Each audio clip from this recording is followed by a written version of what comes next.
Baiklah, pada bagian yang kedua dari bahasan mengenai gerak menggelinding ini, saya akan memperlihatkan bahwa pada soal silinder yang menggelinding menuruni suatu bidang miring,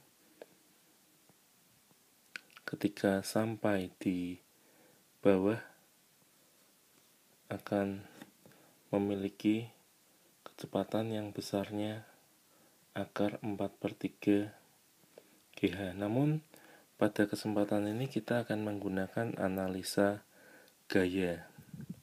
Nah, jadi misalkan di sini kita diberikan ketinggian mula-mula dari bawah ini yakni setinggi H, lalu bidang miring ini kasar. Nah, sekali lagi kita di sini memerlukan bidang miring yang kasar agar supaya ketika silinder ini menuruni bidang, gaya gesek yang diberikan oleh bidang tersebut itulah yang memutar silinder ini. Nah, sekarang kalau kita tinjau gaya-gayanya, kita lihat pertama ada gaya berat, lalu ada gaya normal. Nah, sekarang gaya berat ini memiliki komponen pada arah yang sejajar dengan bidang miring. Kalau misalkan bidang miring ini punya sudut kemiringan theta, maka komponen tersebut adalah sebesar mg dikali sinus theta. Nah, sekarang coba perhatikan bahwa komponen gaya berat mg sin theta ini adalah gaya yang pertama membuat benda itu bergerak turun. Jadi ini penting untuk kita pikirkan ketika kita hendak melihat mengenai gaya gesek yang bekerja. Jadi gaya gesek pada umumnya akan melawan gerak yang mulai timbul pertama. Jadi karena gerak yang mulai timbul pertama akibat mg sin theta itu adalah gerak lurus translasi yang arahnya ke bawah, maka di sini gaya gesek pada silinder yang turun ini harus ke atas melawannya. Nah, jadi ada gaya gesek nanti yang akhirnya akan membuat silinder tersebut berotasi pada arah ini.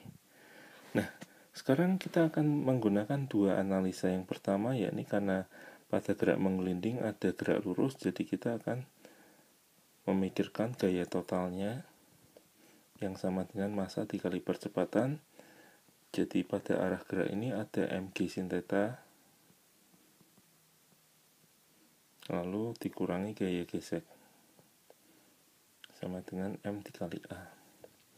Nah, selain itu kita juga sudah melihat pada benda menggelinding ada gerak rotasi, gerak melingkarnya.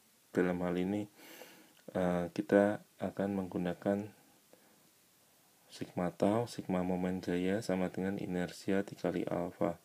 Nah, kalau pusat rotasi ini adalah pada pusat silinder, maka gaya-gaya yang menghasilkan momen gaya adalah hanya gaya gesek saja.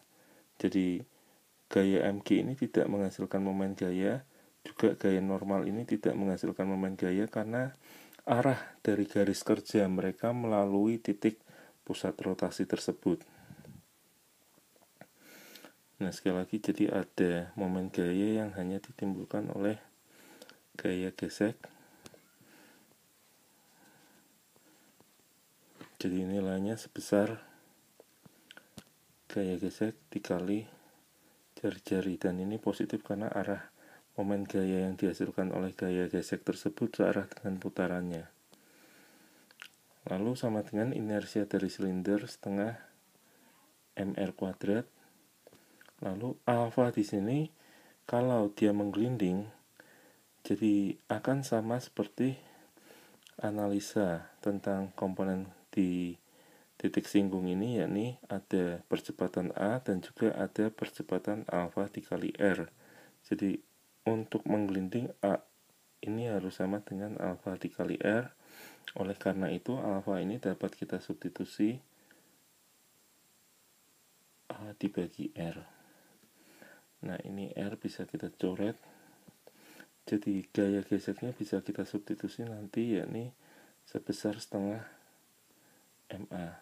Nah, ini gaya gesek setengah MA ini kalau disubstitusikan ke dalam persamaan yang pertama, kita akan dapati bahwa mg sinus theta sama dengan 3/2 dikali MA, dimana percepatan dia nanti turun ke bawah ini dari persamaan ini sama dengan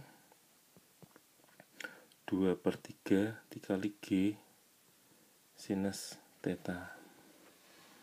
Nah, sekarang kalau misalkan mula-mula tadi tanpa kecepatan awal, lalu di bawah ini punya kecepatan V, jarak yang ditempuh misalkan D, kita sudah belajar pada gerak lurus berubah beraturan bahwa ada satu rumus yang dapat kita pakai untuk menghubungkan percepatan dengan jarak, dan kecepatan-kecepatannya yakni 2 dikali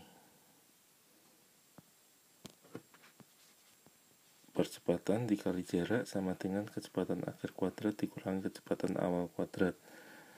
Lalu A-nya kita masukkan nilainya yakni 2/3 G sin theta, dan nilai jarak D ini tadi kalau diberitahukan ketinggian mula-mula H dan sudut theta, maka jarak D ini dari segitiga siku-siku kita dapat cari yakni sebesar H dibagi sinus theta sama dengan V kuadrat dikurang 0 karena mula-mula tanpa kecepatan. Jadi sin theta hilang, lalu V kuadrat kita dapati sama dengan 4/3 GH, dimana nanti kita akan mendapati nilai yang sama, yakni V-nya sama dengan akar 4/3 GH. Jadi tidak menjadi soal untuk benda yang menggelinding ketika kita diminta mencari kecepatan, apakah dengan menggunakan hukum kekekalan energi atau juga dengan menggunakan analisa gaya dan juga momen gaya seperti yang kita lakukan saat ini.